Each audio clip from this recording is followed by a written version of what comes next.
안녕하세요, 성도 여러분. 명절 잘 보내셨나요? 예,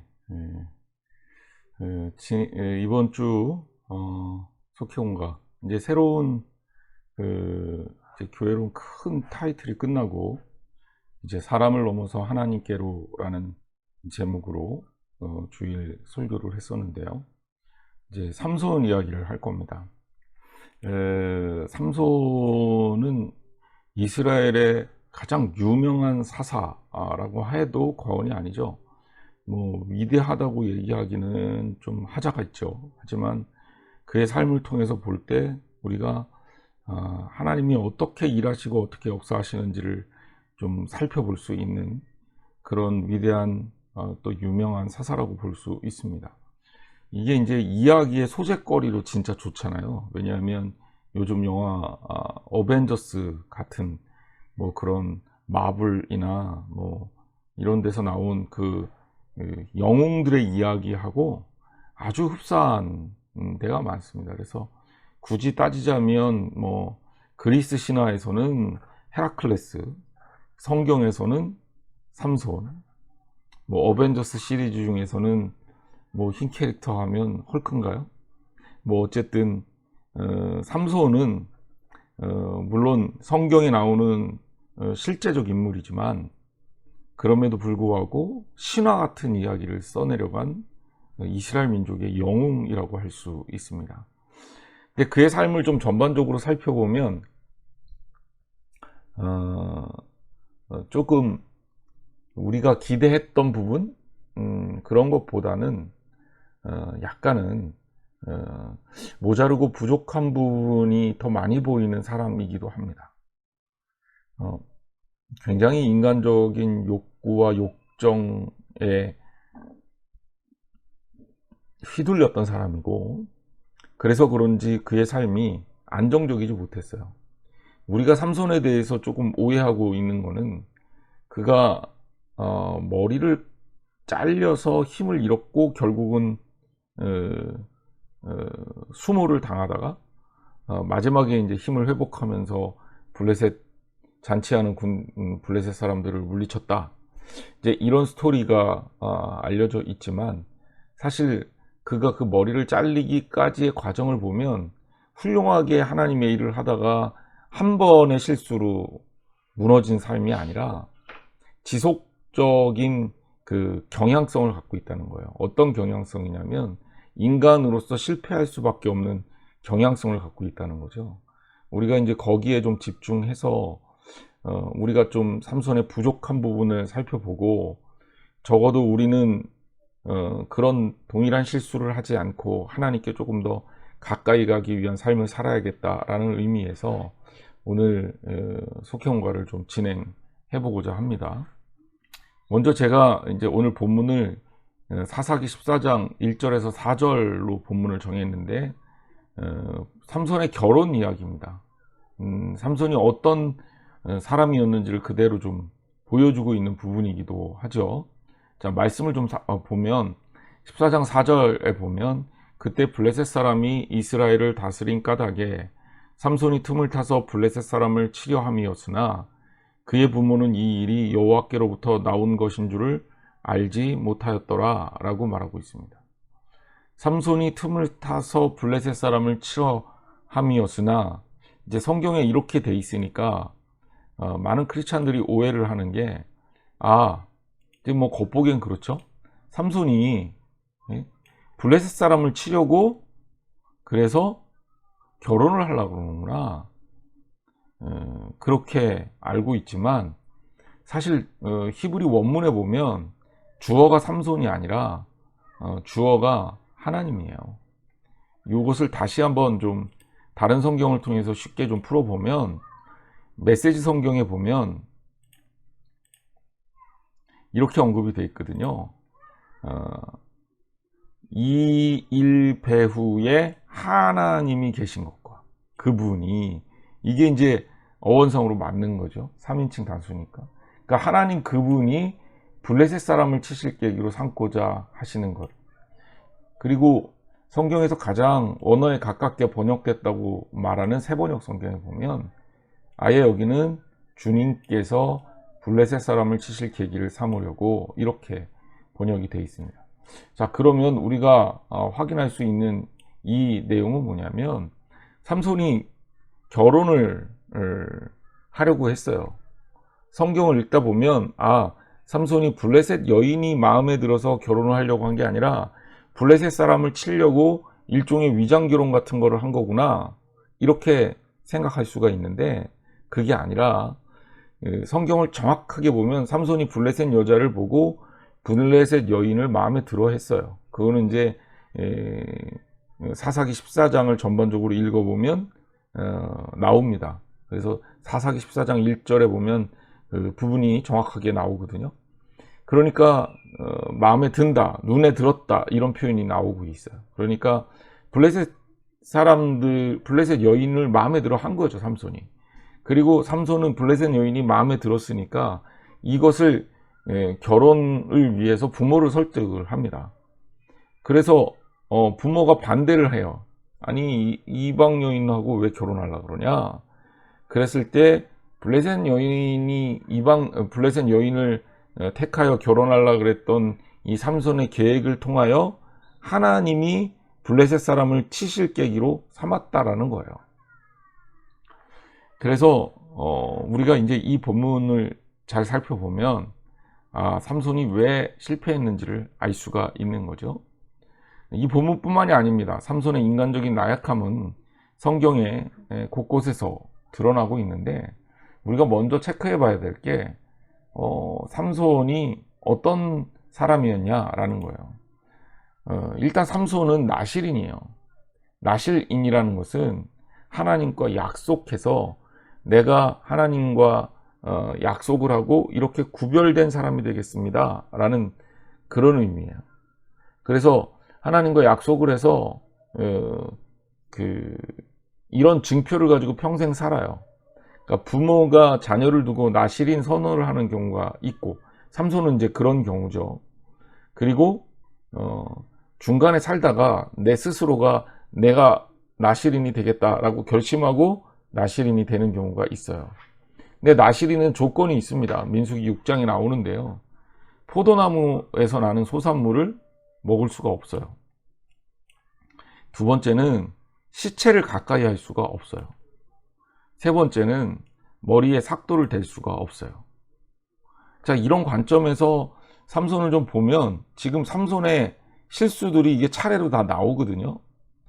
먼저 이 삼손이 포도원과 결혼잔치를 통해서 술을 멀리 하라고 하는데 삼손은 지속적으로 거기에 관심이 많아요. 이제 포도원 이야기가 나오고 젊은 사자가 그를 보고 소리를 지르는지라, 얘기가 어떻게 되냐면 이제 결혼을 해야 될 거 아니에요. 그래서 삼손이 이제 부모와 함께 딥나에 내려가서 딥나의 포도원에 이릅니다. 근데 사자를 만나요. 근데 하나님의 영이 갑작스럽게 임하니까 삼손이 그 사자를 찢어 죽입니다. 그리고 나서 이제 결혼을 진행을 하는데 결혼을 진행하기 전에 어떤 일이 또 생겼냐면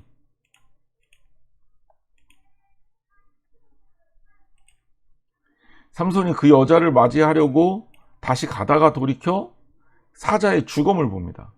자, 우리가 나실인의 규례 두 번째, 사자의 몸에 벌떼와 꿀이 있었다.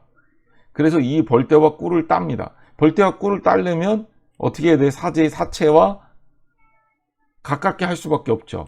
자, 나실인의 규례 두 번째, 시체를 가까이 할 수 없다.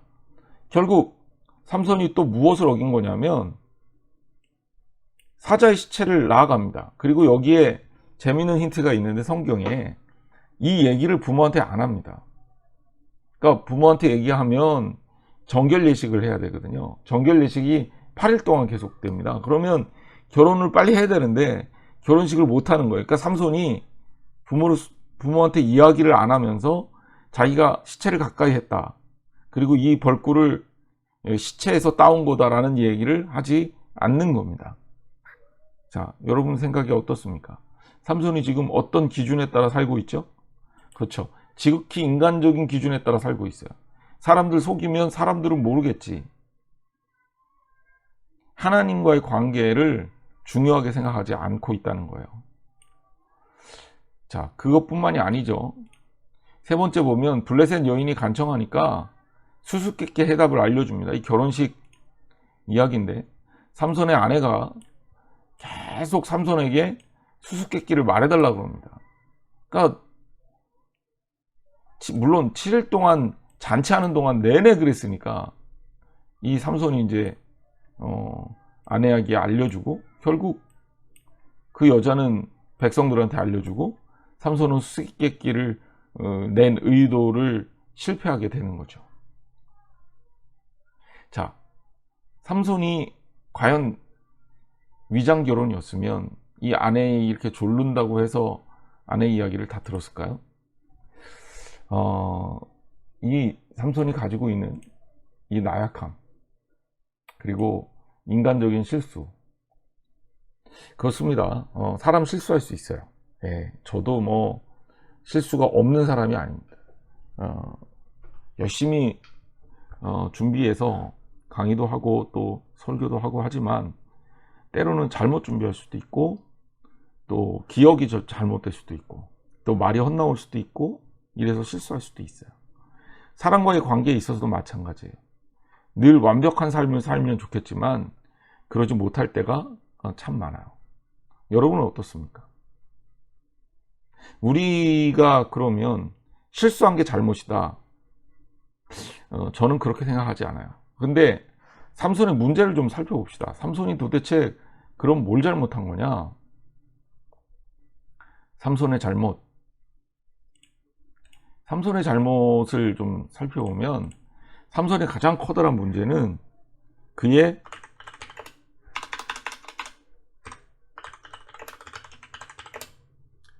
삶의 중심이에요. 무엇에 중심을 두고 있는가? 삼손 같은 경우는 뭐에 중심을 뒀어요? 인간적 판단과 방법 그리고 내 욕구와 정욕 삼손이 중심을 두고 있는 게 이런 부분이었단 말이에요. 그러니까 실수는 할 수 있지만 중심이 틀리면 이건 답이 안 나옵니다. 그러니까 이 삼손은 실수이기도 하지만 이 실수가 나오게끔 됐던 원인은 결국 여기에 중심을 두고 있기 때문에 그래요. 그러면 우리는 어떻게 해야 되느냐? 어디에 중심을 두고 살 거냐? 여러분의 삶의 중심은 어디냐? 이런 얘기를 할 수밖에 없죠. 그럼 우리가 다시 한번 살펴봐야 돼요. 나의 삶의 중심은 어디입니까? 여러분의 삶의 중심은 어디입니까? 우리 삶의 중심은 하나님 그리고 그의 말씀이어요. 삼손이 이것을 붙들고 있었다면 그는 실패하지 않았을 거예요. 결국은 삼손의 실패의 가장 강력한 이유가 바로 여기에 존재합니다. 자, 우리가 정말 중요하게 생각해야 될 것, 가치관을 여기에서 이쪽으로 옮겨야 합니다. 이것을 가치관, 또 세계관, 기준, 준거틀 무슨 말을 쓰더라도 여러분이 습관, 라이프 스타일, 행위, 원칙 어떤 표현을 쓰더라도 여러분의 이 삶에 가장 중요한 것은 이 여러분의 삶에 이 모든 것들이 하나님의 뜻과 맞아야 된다는 거예요. 이게 틀리면 삼손 같은 실수를 할 수밖에 없다. 자, 그러면 우리 다시 한번 확인합니다. 인간적인 나약함을 극복해야 될 거 아니에요? 그럼 어떻게 극복할 수 있을까? 두 가지를 제시합니다. 첫째는 하나님 앞에서의 삶을 좀 돌아볼 줄 아는 지혜를 가지자. 우리는 돌아보지 못하면 실수라는 것을 계속하게 됩니다. 계속적 실수는 실수가 아니에요. 그러니까 실수를 계속하게 되지 않기 위해서 우리는 계속 우리를 살펴야 돼요.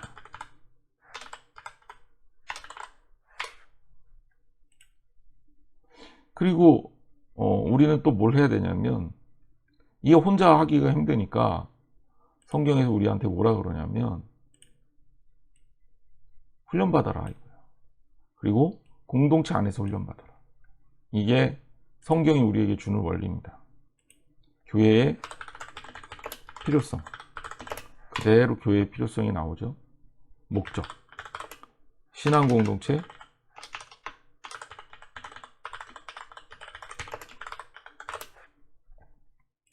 신앙 공동체의 목적, 이것이 우리가 추구해야 될 목적이요 필요성입니다.